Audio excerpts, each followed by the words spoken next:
Bonjour amis jardinières, amis jardiniers. Eh bien c'est un plaisir de vous retrouver à nouveau. Cette fois-ci c'est pour aussi répondre aux questions qui m'ont été posées et qui sont des questions d'actualité apparemment, puisque évidemment c'est l'époque où l'ail arrive presque à maturité, d'ici un mois à peu près. Ça dépend à la période de plantation évidemment. Et beaucoup me disent mais ça n'a rien d'étonnant car c'est la période également où les maladies font rage. Alors c'est fonction du climat sur l'ail, l'échalote et l'oignon. Ces trois aliacées présentent des signes de maladies ou d'insectes. On va commencer par les maladies parce qu'il y en a plusieurs, d'autant que s'il y a de l'humidité, s'il n'y a pas suffisamment d'air qui circule entre vos plantations, ne soyez pas étonnés d'avoir des maladies. Alors on va commencer par les maladies les plus communes, les plus courantes et comment faire pour y remédier. Alors tout d'abord, la rouille. Ce qui est le plus touché par ça, c'est l'ail, l'échalote, un peu moins l'oignon. Donc les symptômes, eh bien, vous voyez des taches orange vif sur les feuilles qui finissent par sécher. Ça, c'est le symptôme premier de la rouille. La cause, c'est un champignon, le Puccinia alii, qui est favorisé par l'humidité, comme toujours, les champignons, c'est toujours un peu l'humidité, et le manque de fluidité de l'air autour des plants. Le remède, écoutez, il faut enlever les feuilles qui sont atteintes, ça c'est la première des choses, les brûler surtout, ne pas les mettre au compost. Vous pulvériserez dessus après une infusion d'ail ou bien une infusion de prêle. Ça c'est assez efficace. Vous éviterez bien entendu d'arroser les feuilles si vous arrosez. Il n'y a pas besoin d'arroser et une bonne aération, la pluie, je sais que le temps humide le fait. Ensuite, le deuxième facteur, ça va être le mildiou. Donc là, lui, ça va plutôt être l'oignon qui va être touché. Il peut s'attaquer aussi bien à l'ail et à l'échalote. Alors là, on a un feuillage qui jaunit. Ça ne veut pas dire qu'on ne peut pas avoir de la rouille et du mildiou, sachez-le. Mais les feuilles ramollissent, il y a des moisissures grises-violettes sur les feuilles. Bon, la cause, c'est plutôt le Peronospora destructor. Et ça se développe par temps frais et humide également. Vous le verrez tout de suite sur les feuilles. Ça ne veut pas dire que vous pouvez avoir une attaque des deux en même temps. Les remèdes. Bon, là, on fait un traitement préventif. Soit à la bouillie bordelaise, dans la faible dose quand même, et on évite d'arroser le feuillage comme d'habitude. Bien prévoir une rotation des cultures, 3 ans au moins, pour ne pas remettre à la même place de l'oignon par exemple, des choses comme ça, il faut faire tourner. La fusiarose, ou la pourriture basale, les plantes qui sont les plus touchées, c'est l'ail surtout.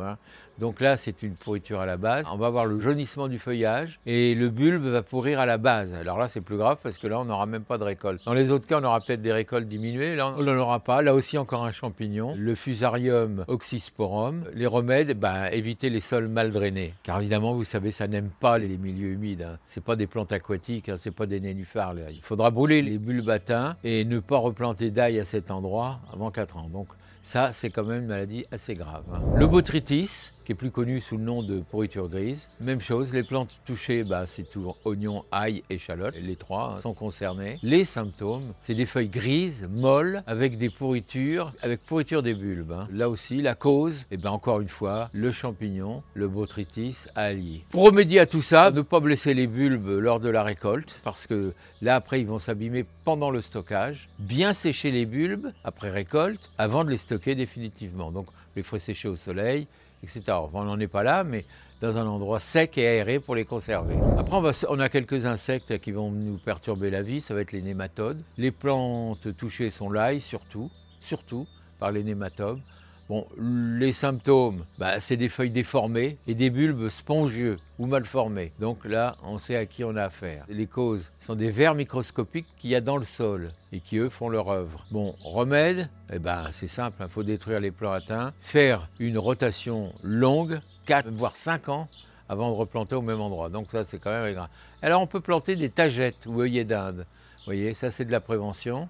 Et c'est assez efficace sur les nématodes. Il reste un fléau, c'est la pourriture blanche. Les plantes touchées sont toutes oignons, ail, échalote. Tout ça, ça vient des excès d'humidité, bien sûr. Bon, symptômes sont des jaunissements, puis la mort des feuilles, tout simplement, des bulbes qui pourrissent, avec un mycélium blanc visible facilement. Le responsable, c'est le Sclerotium sepivorium, qui est donc un champignon à nouveau. Alors là, grave, aucune solution curative, on ne peut rien faire. Ne pas replanter évidemment d'aliacées sur cette parcelle pendant 15 ans. Vous voyez ce que fait, on n'est pas prêt de manger de l'ail chez vous. Les champignons très persistants. Là, bien drainer les sols et éviter.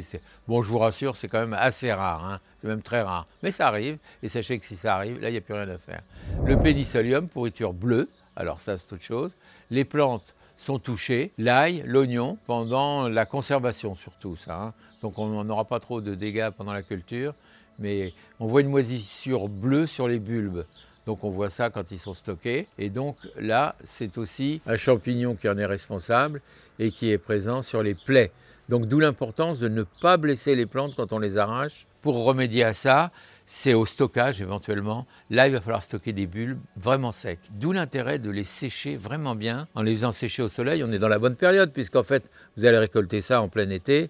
Donc c'est là où il faudra trouver à les sécher au soleil pour bien stocker pour l'hiver des bulbes qui auront bien été réessuyés, qui pourront passer un hiver tranquille, qui pourront être stockés dans un endroit frais et aéré. Bien mes enfants, écoutez, en conclusion de tout ça, j'espère que je ne vous ai pas effrayé avec tous les risques qui existent sur nos bulbes. Hein. Y en a qui sont quand même assez marginales, hein. Ils sont très graves mais c'est très rare aussi. Par contre, les plus courants, je les ai essayé de vous les donner dans l'ordre. Hein. Mon conseil, c'est de vous prémunir, bien évidemment, et de la rouille, qui est quand même assez commune, et du mildiou, qui sont quand même les principaux prédateurs et les principales maladies qu'on peut redouter là. Sachez que certaines maladies également peuvent endommager le feuillage, mais pas forcément les bulbes. Donc, ce qui nous intéresse, c'est quand même le bulbe. Mais enfin, si on a des plants sains, on aura des bulbes sains. Mais je sais que dans des périodes comme celles que nous vivons, où on passe de chaleur importante à des périodes beaucoup plus douces et plus humides, là on favorise évidemment la croissance des maladies. Donc c'est bien de ça qu'il faut se méfier, qu'il n'y ait pas d'eau stagnante, que le sol soit bien drainé. Voilà, et si vous voyez qu'il y a de l'eau qui stagne, eh bien faites une rigole pour que l'eau s'écoule, qu'elle ne reste pas stagnante. Sinon vous allez vers des désordres beaucoup plus importants et c'est ce qu'il faut quand même éviter. Donc voilà ce que je voulais vous dire pour ça. Maintenant on va aller faire un petit tour au potager si vous voulez, pour voir un peu si nous on n'est pas attaqués par tous les fléaux dont je viens de vous énumérer, ce qui serait terrible, car ce serait la maladie du cordonnier le plus mal chaussé, hein, mais c'est des choses qui arrivent. Hein. Donc on n'est pas exempt. Donc on va aller voir et puis on en reparle si vous voulez. Vous voyez, ça commence à sécher, mais ça c'est pas anormal, hein, c'est pas une maladie. Là c'est en train d'arriver à maturité. Il n'y a pas de rouille, il y a du dessèchement, mais c'est normal. On va prélever un plan pour voir un peu l'état du bulbe. Alors sachez que dans l'état où il n'est pas encore bon à arracher et à stocker, ça va venir, mais on peut le manger en tant qu'ail frais. Moi, je le consomme aussi en ail frais. L'ail frais, c'est très bon, c'est très goûteux, très fort aussi. Je vais prélever un plan, je vais vous montrer ce que ça donne. Voilà, donc j'ai fait un prélèvement, comme vous l'avez vu, au potager pour voir un petit peu. C'est juste pour contrôler un peu la croissance. Hein. Donc, et puis vérifier de plus près, à tête reposée, s'il y avait des traces de rouille. Il n'y en a pas du tout. Il y a un peu de feuilles séchées, mais dites-vous bien que ça c'est normal. La récolte va venir, mais il faut encore un bon mois là, hein, donc on va pas s'affoler. Par contre, si on a besoin d'ail frais dès maintenant, on peut, vous voyez. Voilà de l'ail, ça c'est de l'ail violet. Donc voilà, il est là. Je vais voir. Il n'est pas encore très gros, donc je ne vais quand même pas tous le cueillir, parce que je vais le laisser un petit peu mûrir, un petit peu redescendre. Ça, c'est pour l'ail. Donc, quand j'aurai bien coupé ça, je pourrai sortir les gousses, vous voyez. Donc, les gousses, c'est ça, c'est les parties qui sont là, que je vais pouvoir utiliser dans la cuisine immédiatement.